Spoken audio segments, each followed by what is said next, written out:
Can we somehow speed up a chemical reaction?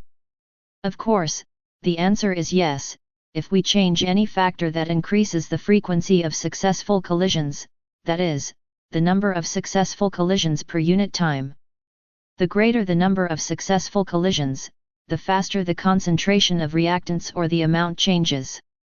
There are several factors by which we can speed up a chemical reaction. These are the nature of the reactants, concentration, temperature, pressure, surface area, that is, the size of the reacting particles, and a catalyst. Let's look at examples. In the reaction between a metal and an acid, hydrogen is produced and we can monitor the reaction rate by the release of hydrogen as gas bubbles. Here we took two different acids of the same concentrations and we will add a zinc granule to each. Let's see if working with two different acids affects the reaction rate. You see the reaction is faster in the test tube with hydrochloric acid than in the one with acetic acid.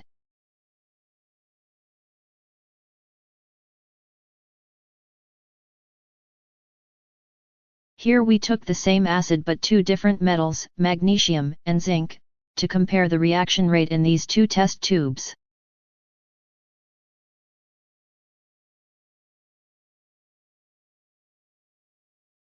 As you see, magnesium reacts much faster than zinc. We conclude that the rate of a chemical reaction depends on the nature of the reactants. Different reactants will react at different rates because the activation energy for this reaction is different. The activation energy in this case is lower for magnesium than for zinc.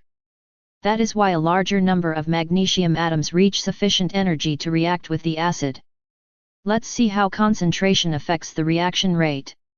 In this case, we have the same acid, hydrochloric acid.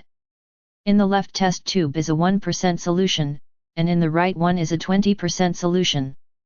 We will add a zinc granule to each. Let's observe the reaction rate. If we bring the test tubes closer for a better view, it is clear that the reaction is significantly faster in the test tube with the 20% hydrochloric acid solution. The higher the concentration of reactants, the greater the reaction rate. The importance of reactant concentration is also shown by the fact that there is a special law for this factor, the law of mass action. According to it, if substance A and substance B react to give products, the rate of the chemical reaction is proportional to the concentrations of reactants A and B. The square brackets are a shorthand notation for concentration. K is the proportionality constant and is called the rate constant of the chemical reaction. It is characteristic for each reaction at a certain temperature and depends solely on temperature. If the reaction involves multiple molecules of A and B, the small letters A and B in the expression are written as exponents. The concentration of A or B must be raised to a certain power. These small a and b are actually the coefficients that stand in the equation in front of the formulas or symbols of reactants and products. It should be noted that only the concentrations of gaseous substances or ions in aqueous solution, marked G and AQ, enter the expression for the reaction rate, while solid substances and pure liquids do not enter the expression. Why do these two types of substances not enter the rate expression? If we observe a heterogeneous system with a solid substance, only molecules on the surface are exposed to interaction. If some molecule reacts and leaves the system, underneath it is the same kind. Which means the number of atoms or molecules reacting in the solid state is always the same. Their concentration does not change and is considered constant. In the rate expression, we write 1 instead of that concentration. Let's try to solve some problems. Choose the correct expression for the rate of the chemical reaction shown by the equation. The reaction between nitrogen and hydrogen gases is shown. Ammonia gas is formed as the product. When solving such problems, we never look at the products of the reaction. Only reactants matter. In this case, the reaction rate depends on the concentration of nitrogen, which is a gas, and one molecule is involved in the reaction, and the concentration of hydrogen, which is also gas, and 3 molecules react. So we take the concentration of H to the third power and must have a rate constant.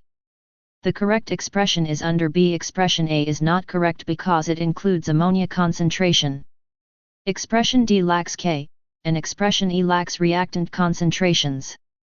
These are problems you might encounter on a midterm test or exam. A similar problem, but a different reaction. Solid calcium oxide and gaseous carbon dioxide react. In the rate expression, we include only the concentration of carbon dioxide, which is a gas, while the concentration of calcium oxide does not interest us. The rate expression will be K times concentration of CO2, which is expression D. Third example, this is the reaction of magnesium carbonate which decomposes under the influence of temperature into carbon dioxide and magnesium oxide. We observe only the reactant magnesium carbonate, solid. Its concentration does not affect the reaction rate. We consider it equal to 1, so the rate depends only on the constant and the correct answer is the expression E. The third factor affecting the rate of a chemical reaction is temperature. Let's look at the example of dissolving an effervescent tablet. The tablet dissolves in water and reacts with it, releasing carbon dioxide. We can monitor the reaction rate by the amount of released carbon dioxide, or the time needed for dissolution of the tablet. Two identical tablets are placed in glasses with cold and hot water. The reaction is faster in the glass with hot water. In the left glass, the tablet is still there, while in the right it is practically dissolved.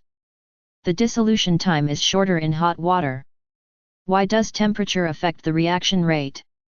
The higher the temperature, the higher the speed of molecular movement. In the reaction of HCl with zinc, collisions between HCl molecules and zinc atoms are necessary.